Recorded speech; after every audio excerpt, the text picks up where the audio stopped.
വെളിപാട് 1:17-18 രക്ഷകനായ യേശുനാഥൻ ഇപ്രകാരം അരുൾ ചെയ്തു: ഞാനാകുന്നു ആദിയും അന്തവും ജീവിക്കുന്നവനും.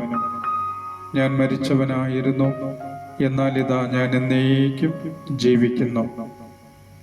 സ്വർഗത്തിലെ ദൈവം ഭൂമിയിൽ വന്നത് മാനവജനത്തെ രക്ഷിക്കുവാനും എല്ലാ അശുദ്ധിയിൽ നിന്നും പാപത്തിൽ നിന്നും വീണ്ടെടുക്കുവാൻ ദൈവം മനുഷ്യനായി അവതരിച്ചു.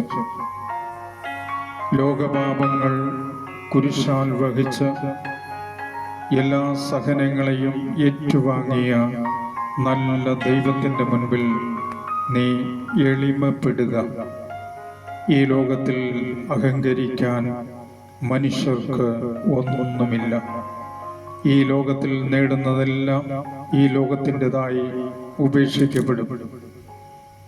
നിത്യജീവന് വേണ്ടി നാം നേടുന്നതെല്ലാം അത് നിത്യ ജീവനിലേക്ക് പ്രവേശിക്കുവാൻ നമ്മെ സഹായിക്കും. കാൽവരിയിൽ പിടഞ്ഞ ദൈവത്തിൻ്റെ മുൻപിൽ, നമുക്ക് വേണ്ടി രക്തം ചിന്തിയ ദൈവത്തിൻ്റെ മുമ്പിൽ, എല്ലാ സഹനങ്ങളെ ഏറ്റുവാങ്ങി ജീവൻ നൽകി മാനവജനത്തെ രക്ഷിച്ച ദൈവത്തിൻ്റെ മുമ്പിൽ എളിമപ്പെടുക. തിരുമുൻപിൽ നിന്റെ ജീവിതത്തെ പൂർണ്ണമായി സമർപ്പിച്ചുകൊണ്ട് വിശ്വാസത്തോടെ പ്രാർത്ഥിക്കുക. ഇന്ന് ജീവിതത്തിൽ അനുഭവിക്കുന്ന എല്ലാ കഷ്ടപ്പാടുകളെയും വിശ്വാസത്തോടെ തിരുമുൻപിൽ സമർപ്പിച്ചുകൊണ്ട് പ്രാർത്ഥിക്കുക. നിന്റെ പ്രാർത്ഥനയ്ക്ക് ദൈവം ഉത്തരം തരും. റോമ 10:9 യേശു കർത്താവാകുന്നുവെന്ന് നീ നിന്റെ അധരം കൊണ്ട് ഏറ്റുപറയുകയും മരിച്ചവരിൽ നിന്ന് ദൈവം അവനെ ഉയർപ്പിച്ചുവെന്ന് നീ ഹൃദയത്തിൽ വിശ്വസിക്കുകയും ചെയ്താൽ നീ രക്ഷ പ്രാപിക്കും.